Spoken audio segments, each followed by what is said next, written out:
हम 8th class की mathematics start कर रहे हैं। 8th क्लास की मैथमेटिक्स में जो सबसे पहला यूनिट है वो है सेट। मैथमेटिक्स में आमतौर पर सबसे पहला जो यूनिट होता है वो सेट ही होता है। तो 8th क्लास में भी आपका सबसे पहला जो यूनिट है वो सेट ही है। तो आपने 6th क्लास और 7th क्लास में भी सेट के बारे में पढ़ा था। तो जहाँ से आपने 6th क्लास के सेट को छोड़ा था वहाँ से आपने 7th क्लास के सेट को स्टार्ट किया था, और जहाँ से आपने 7th क्लास के सेट को छोड़ा था वहाँ से हम 8th क्लास के सेट को स्टार्ट करेंगे। इसीलिए इस चैप्टर का नाम ही ये रखा गया है ऑपरेशन ऑन सेट्स, क्योंकि आप 6 और 7 में ऑलरेडी सेट से इंट्रोड्यूस हो चुके हैं। तो कभी कभार क्या होता है, टाइम गुजरने के बाद हम चीज़ें भूलने लग जाते हैं। तो अगर सेट भूल चुके हैं, तो सेट्स के बारे में थोड़ा सा भूल चुके हैं, तो आप अभी जाएं 6 और 7 की वीडियोस में पहले अपलोड कर चुका हूं, तो वो आप अगर देखेंगे तो ये टॉपिक आपको समझने में आसानी हो जाएगी। तो सेट का इंट्रोडक्शन नहीं करते क्योंकि ऑलरेडी मैं वो इंट्रोडक्शन पिछली कुछ वीडियोस में कर चुका हूं, और उसका यूजेस कहाँ पर होता है वो भी मैं बता चुका हूं। तो आज हम चलकर स्टार्ट करते हैं कि इस चैप्टर में आप कौन कौन से टॉपिक्स पढ़ेंगे। तो सबसे पहला जो टॉपिक होगा वो आपका होगा सबसेट। सबसेट क्या होता है, या प्रॉपर एंड इम्प्रॉपर सबसेट्स क्या होते हैं। सबसेट या पावर सेट क्या होता है। मिसाल के तौर पे आपका एक सेट है, उसमें जितने मेंबर्स हैं, तो उन मेंबर्स से आप टोटल कितने सबसेट्स बना सकते हैं, और टोटल जो सबसेट्स बनेंगे वो कौन से होंगे, वो हम पावर सेट में जाकर पढ़ेंगे। उसके बाद है कम्यूटेटिव प्रॉपर्टी। कम्यूटेटिव प्रॉपर्टी आप पहले भी पढ़ चुके हैं काफ़ी सारी क्लासेस में। ये भी वही कम्यूटेटिव प्रॉपर्टी है। आपने यकीनन ये पढ़ा होगा कि a plus B is equal to B plus A. मिसाल के तौर पे आप 1 को प्लस करते हैं 2 से, या 2 को प्लस करते हैं 1 से, तो दोनों सूरत में आपका आंसर एक ही आएगा। तो ये होती है आपकी कम्यूटेटिव प्रॉपर्टी। जब दो चीज़ें आपस में प्लस हो या मल्टीप्लाई हो तो उन्हें हम क्या कहते हैं, commutative property. a multiply b is equal to b multiply a। मिसालन 1 multiply 2 is equal to 2 multiply 1, दोनों सूरत में आपका आंसर सेम आ जाएगा। तो ये दोनों की दोनों आपकी क्या है, कम्यूटेटिव प्रॉपर्टीज है। उसके बाद आती है एसोसिएटिव प्रॉपर्टी। एसोसिएटिव प्रॉपर्टी भी आप पढ़ चुके हैं, लेकिन सेट्स में कम्यूटेटिव प्रॉपर्टी या एसोसिएटिव प्रॉपर्टी का यूज कैसे होता है वो चलकर हम इसी चैप्टर में पढ़ेंगे। वैसे एसोसिएटिव प्रॉपर्टी तो आपको याद ही होगी कि वो है a प्लस बी, दोनों में ब्रैकेट, और तीसरी वैल्यू को हम ब्रैकेट से बाहर रख लेते हैं, और इक्वलिटी के उस तरफ क्या होता है, फर्स्ट वैल्यू को हम ब्रैकेट से बाहर कर लेते हैं और बाकी की दो वैल्यूज को हम ब्रैकेट के अंदर रखते हैं। मिसाल के तौर पे आप फर्स्ट और सेकंड को प्लस करके फिर जाकर थर्ड से प्लस करते हैं, या आप सेकंड और थर्ड को पहले प्लस करके फिर जाकर फर्स्ट से प्लस करते हैं, तो आपका आंसर सेम आएगा। तो ये प्रॉपर्टी आपकी मल्टीप्लाई में भी थी, जैसे कि a multiply b multiply c is equal to a multiply b multiply c। मतलब सेकंड वैल्यू यहाँ पर और थर्ड मल्टीप्लाई हो रही है, यहाँ पर फर्स्ट और सेकंड मल्टीप्लाई फर्स्ट में हो रही है, फिर जाकर थर्ड से मल्टीप्लाई हो रही है, तो दोनों सूरत में आपका आंसर सेम आएगा। ये एसोसिएटिव प्रॉपर्टी आप ऑलरेडी बोधमस रूल में भी पढ़ चुके हैं, और भी काफ़ी सारी जगह ऐसे आई है जहाँ पर आपने ये पढ़ा था, लेकिन इनको सेट में कैसे इस्तेमाल किया जाता है वो चलकर आप 8th क्लास के सेट्स में पढ़ेंगे। उसके बाद होती है distributive property. Distributive property a multiply b plus c is equal to a multiply b plus a multiply c। एक तो ये आपकी होती है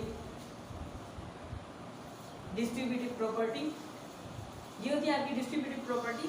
तो ये आपने पढ़ी हुई है, प्लस और मल्टीप्लाई में कैसे यूज होती है, लेकिन सेट में ये कैसे यूज होती है तो ये चलकर आप इस चैप्टर में पढ़ेंगे। उसके बाद है D Morgan's law. De Morgan एक मैथमेटिशियन था जिसने हमें एक लॉ दिया था। बोला क्या था, a complement intersection b complement is equal to a union b whole complement. A को अलग से कॉम्प्लीमेंट है, बी को अलग से कॉम्प्लीमेंट है, यहाँ पर है इंटरसेक्शन। लेकिन यहाँ ए बी के बीच में यूनियन है, साइन यहाँ पर चेंज होगी और दूसरी जगह जो कॉम्प्लीमेंट है वो होल हो जाएगा और यहाँ पर आपका कॉम्प्लीमेंट अलग अलग से होगा। तो ये आपका था डी मॉर्गन का law.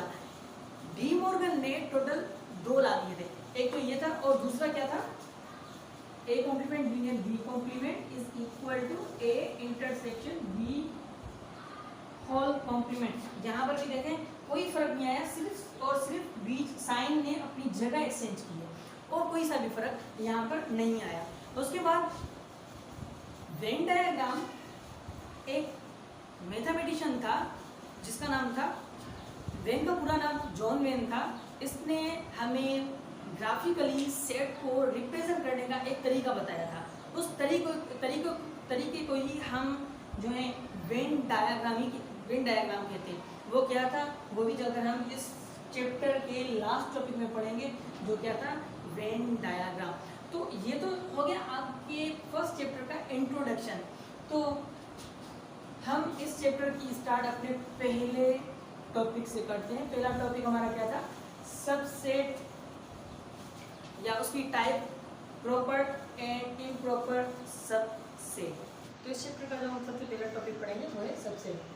Set X is said to be a subset of Y if every element of X is also an element of set Y। इसका मतलब है कि एक सेट है X, उसको हम Y का सबसेट उसी सूरत में कहेंगे जब X के सारे एलिमेंट जो है वो सेट Y में मौजूद हो।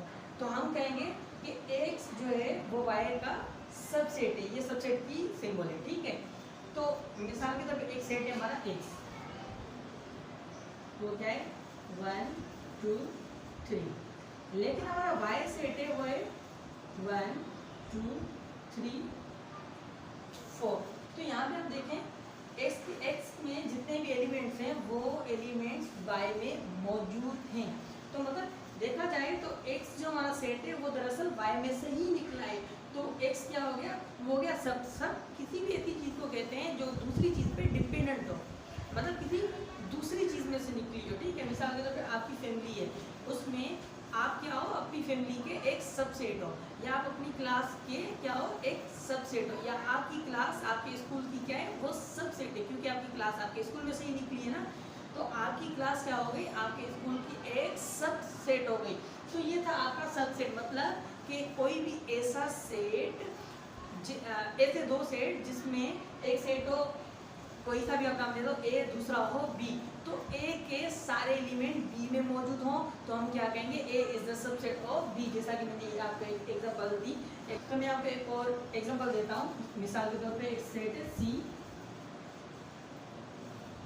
The set of English alphabet या ए बी सी जेड का, और दूसरा है A E I O U, मतलब सेट ऑफ वोवेल। तो जो सेट ऑफ वोवेल है वो असल में इंग्लिश अल्फाबेट में से ही निकला है। तो हम कहेंगे C is the subset of D, मतलब जो सेट पहले, जो जिसमें से निकला है वो पहले आएगा, ठीक है। वो क्या होगा, वो सबसेट होगा, तो सबसेट जो है वो पहले आएगा, ठीक है। तो हम कहेंगे C is the subset of D, क्योंकि इंग्लिश अल्फाबेट में से ही हमारे वोवेल्स निकले, तो वोवेल्स क्या हो गए, वो हमारे सबसेट हो गए। तो ये था आपका सबसेट। अब आते हैं सबसेट की फॉर्म्स में। यहाँ पे हमारे पास 2 किस्म के सबसेट होते हैं, एक होते हैं प्रॉपर सबसेट और दूसरे होते हैं इम्प्रॉपर सबसेट। तो प्रॉपर सबसेट क्या होता है, any subset of a set A is said to be a proper subset of set A if it is not equal to A।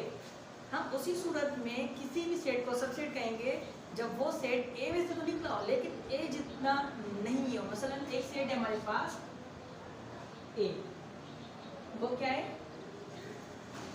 1 2 3, मतलब सेट ऑफ नेचुरल नंबर्स, और दूसरा set है हमारा B, वो क्या है 2 4 6 8, the set of even numbers.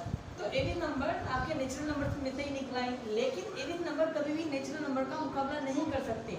तो हम कहेंगे A is the proper subset of B। तो ये इसकी सिंबल है, ठीक है।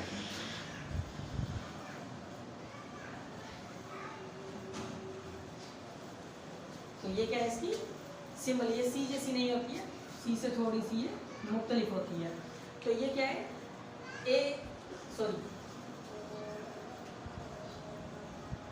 B is a subset of B is the proper subset of A, क्योंकि B A जितना नहीं है। मिसाल के तौर पे आपकी क्लास जो है वो आपके स्कूल की क्या हो गई, एक प्रॉपर सबसेट हो गई, क्योंकि आपकी क्लास आपके स्कूल के साथ मुकाबला नहीं कर सकती।